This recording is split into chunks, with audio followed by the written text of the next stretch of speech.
Okay, good morning, everyone. Today I'm going to be filling in on short notice for Rabbi Bookit. Today is Sunday, Yud Kislev, November 14th, and let's get right to the Chumash. We're starting Parshas Vayishlach Yaakov, Malachim Lefanav, Jacob sent angels in front of him, El Esav Achiv, to Esav, his brother, Arza Seir, Sedei Edom, to the land of Seir, the fields of Edom. Let's look at some of the Rashis. Okay, we can go on to the next verse. Vayitzav Isam Lamar, Koi Simrun Ladoni Esav.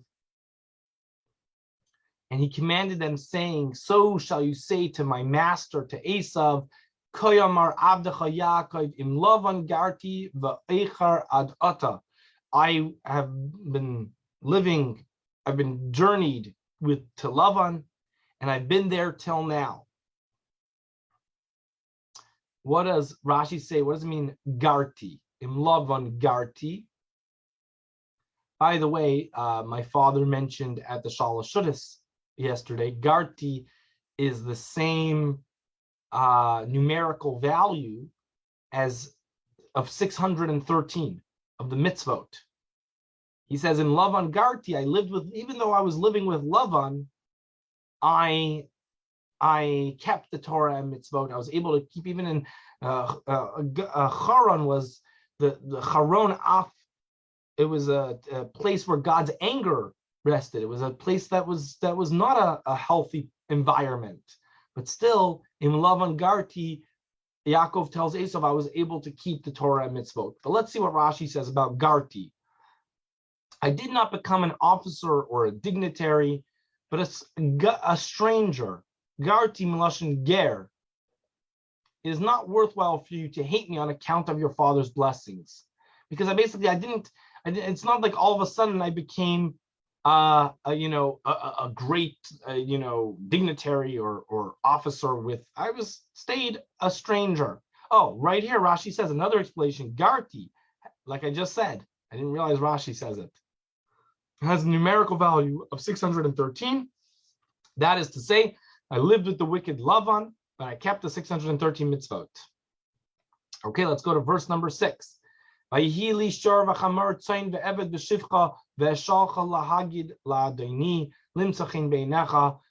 gotten oxes and donkeys and servants, and I sent to tell my master to find favor in his eyes.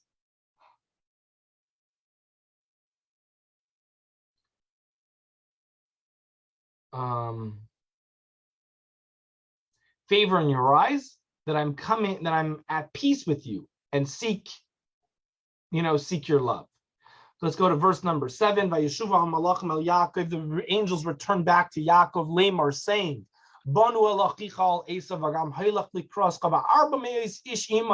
we came to your brother, and he's coming towards you with 400 men. We came to your brother, to Esav. What does Rashi say? Concerning whom you said he is my brother, but he still behaves towards you like the wicked Esav. He still has hatred in his heart, even after these many, many years that Yaakov has been away. Verse number 8, Vayira Yaakov, Yaakov became very scared, very frightened. Vayetzer vayachatz el es ha'am asher itev es hatzayin es halbakim es ha'gmalim l'shnei machames.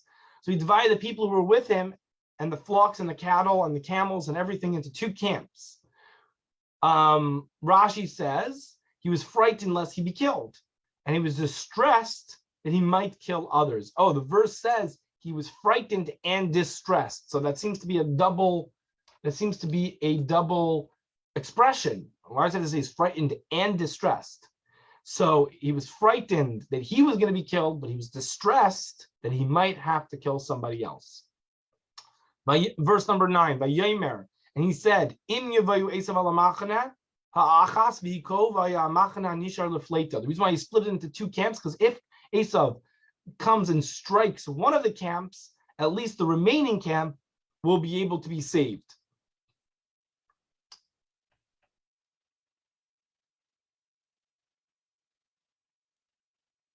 What does it mean? Why is it? Rashi says, what does it mean? The remaining camp will escape against his will, for I will wage war with him.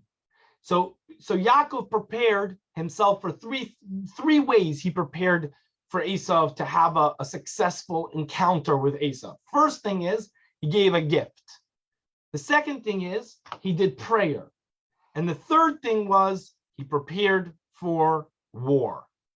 Those three things, sometimes you have to make a keli. You can't just rely on, I'm just gonna, Hashem's gonna help me, so I don't have to do anything. No, you have to do you have to make a keli, you have to make a vessel. So he prepared for war, he davened, and he also gave gifts. Verse number 10. Hashem haimer elai shuv la'artzecha u'lemoiladetecha ve'tiva imach.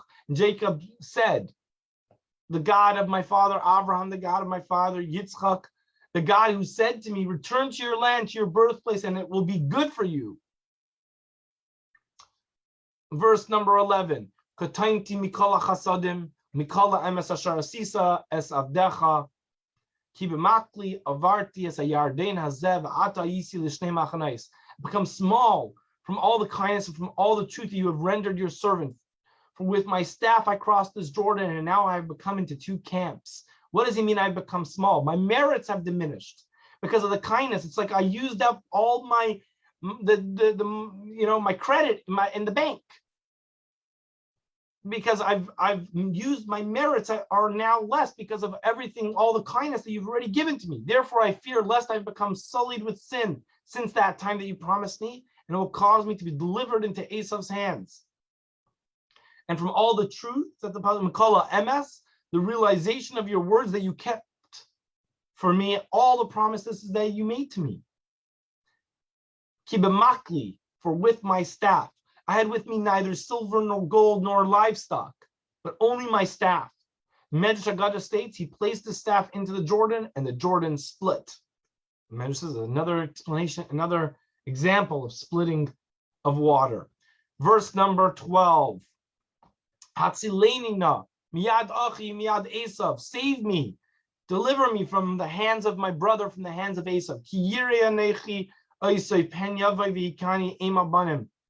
For I am afraid of Esav, lest he come and strike me, my wives, and my children. Miyad achi miyad Esav, from the hands of my brother, who does not behave towards me like a brother, but like the wicked Esav. Va'ata amarta, heitev etiv imach v'samti esar achel k'chol hayom asher yisafar ma'od. And you said, he's davening to Hashem, you said, I will surely do good with you, and I will make your seed as numerous as the sand of the sea, which cannot be counted because of its multitude.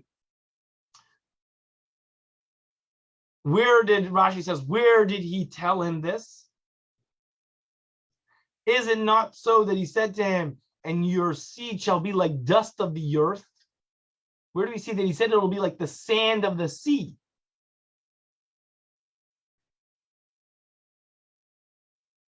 Rashi says, Ella sha'amar lai, he said to him, for I will not forsake you until I have done for you what I have spoken concerning you. And to Abraham, he said, I will bless you like the stars of the heaven and the sand upon the seashore. So Abraham, even though he never said it to Yaakov himself, but Yaakov was saying, it still has not happened what you had promised my forefather Abraham, and therefore you promised it will be for me. So obviously this cannot be the end of the road over here with Esav. You must save and save me from my brother's hand. We'll see tomorrow in this fascinating story what happens with Yaakov and Esav. All right, let's go on to the Tanya. We are in the middle of hectic Tanya right now. Let's see how we do. So we're continuing right now. There's yet another common characteristic that is shared by all the mitzvahs aseh, mitzvahs lo aseh, positive commandments, and lo aseh, prohibitory commandments. He called Ki kol dechilu v'rechimu sichlius shel hamalachim hem b'chinas nivroim ma'ayin v'yesh.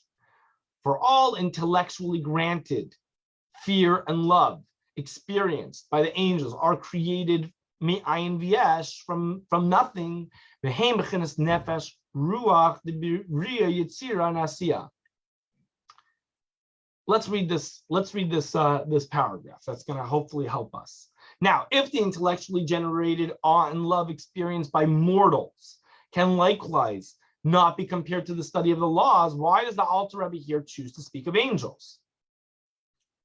If it's the same thing about humans, the Alter Rebbe should be talking about humans. Why is he giving the example of angels, which are created ex nihilo, that their fear and how their ava v'yira is?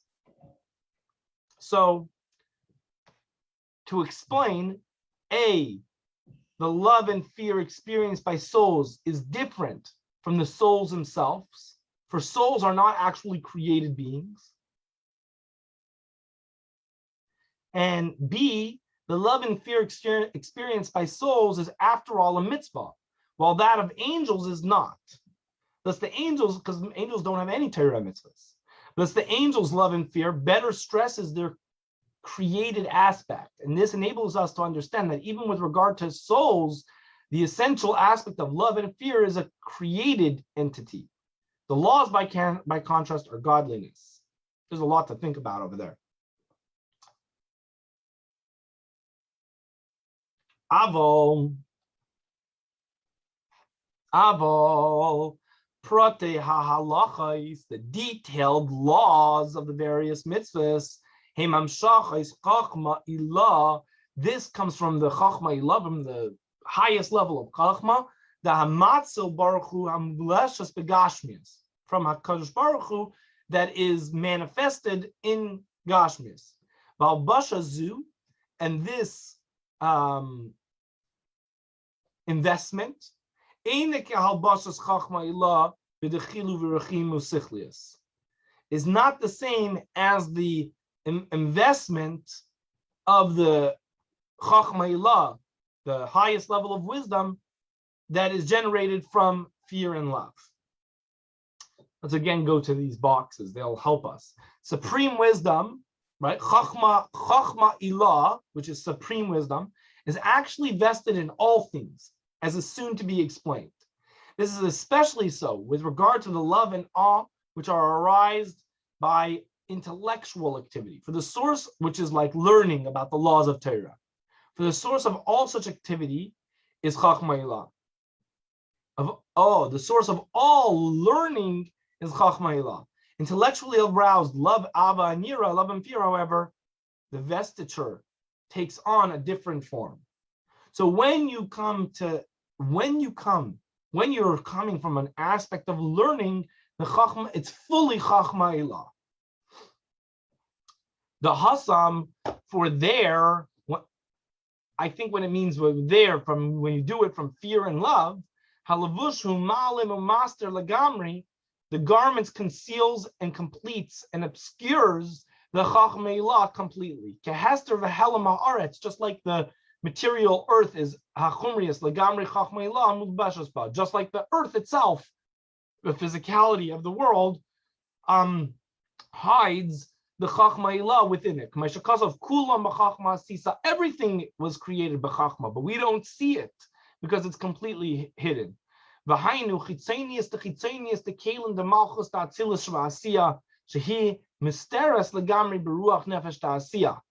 that's because the chitzenius, the vessels of Malchus that are in this world, they are completely hiding the Chachma Ilah that's within it.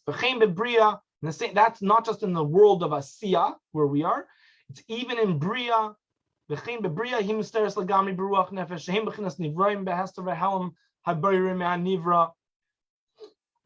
So these things are, even in the higher worlds, are hidden. However, regarding laws, the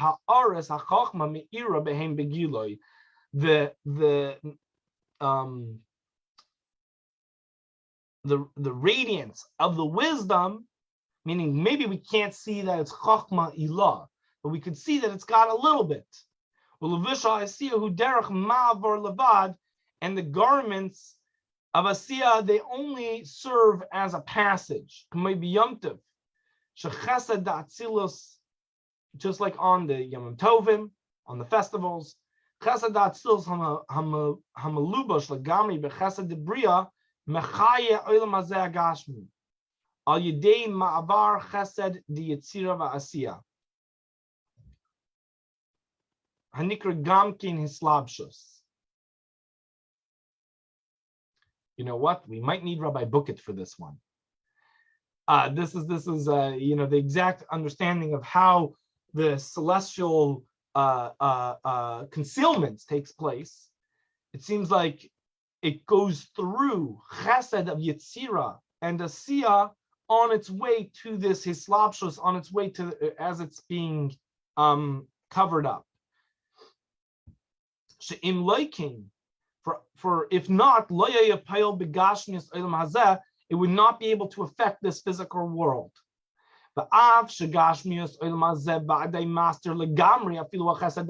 Okay, here. Even though this world for sure completely conceals the chesed asiya, mikomokam ha'alacha atzma eina gashmias mamash. But when you learn Torah, the laws, they're not gashmias. You're right that in this world, gashmias covers over, or conceals, or hides the chachma. But halachos, learning the laws, learning Torah, that does not, that's like a glimpse into the chachma of HaKadosh Baruch Hu. Shehi b'chinas ratzon, hanimshachos mechachma ilah lahakil oy lahachbar. It's showing the divine will, whether we should be lahakil or lahachbar, whether we should be lenient or severe.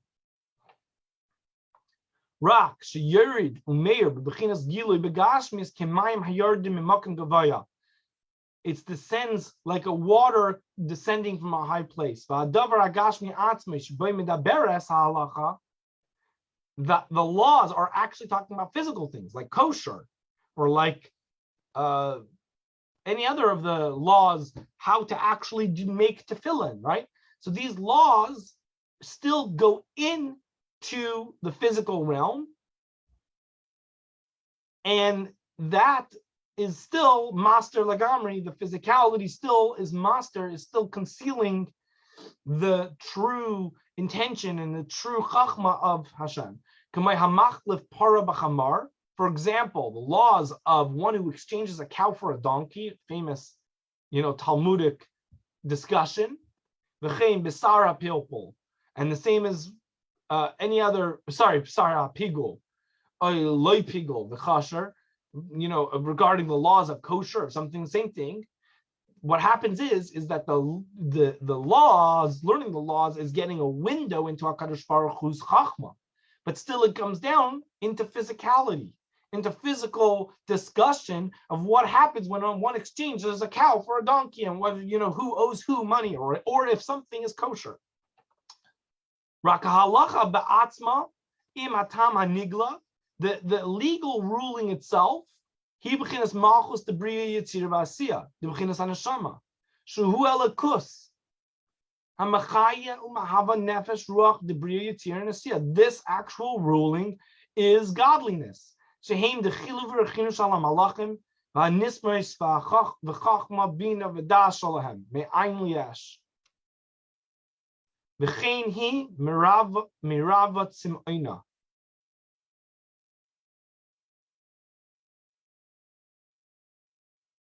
It therefore slates the thirsts of the souls and angels in the worlds of Bria and Yetzira. This type of learning. Before it descends into this world, like the water descends from on high. And even after it comes down to Asiya,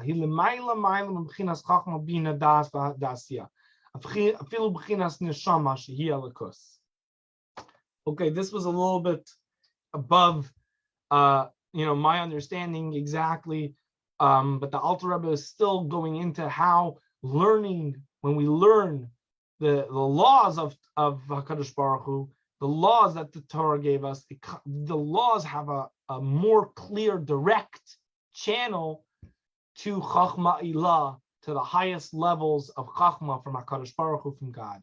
Have a wonderful, wonderful day. It was a pleasure, even on last, late notice, learning with you guys today. You did a good job. Have a wonderful, wonderful day. Thank you very much. You're welcome. Bye. Bye.